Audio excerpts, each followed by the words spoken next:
প্রিয় পঞ্চম শ্রেণীর শিক্ষার্থী বন্ধুরা, তোমাদের বাংলা বই যে ধারাবাহিক আলোচনা হচ্ছে তারই ধারাবাহিকতায় অনুশীলনী এক কাটা শব্দের বিভিন্ন অর্থ করি।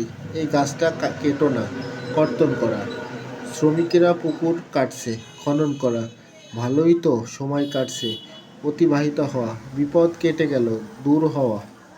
দুঃখু চরকায় সুতা কাটছে, তৈরি করা। তিনি পুকুরে সাঁতার কাটছেন, ভেসে এগিয়ে যাওয়া। মা সিলেট যাওয়ার টিকিট কেটেছেন, ক্রয় করা।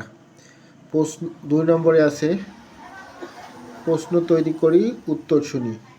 সুখু আর দুঃখু গল্প পড়ে প্রশ্ন তৈরি করো, এরপর সহপাঠীদের প্রশ্ন জিজ্ঞেস করো, উত্তর দাও। শোনো, সুখু আর দুঃখু কারা ছিল? 2 ভাই ছিল। দুঃখু কেমন স্বভাবের ছিল? পরিশ্রমী ও ভালো মনের। সুখু কি কাজ করত? কোনো কাজ করত না। দুঃখু চরকায় কি করত? চরকায় সুতা কাটত। গল্পে কার বিপদ কেটে গেল? দুঃখুর বিপদ কেটে গেল। শেষে কার ভালো হলো? পরিশ্রমী দুঃখুর ভালো হলো।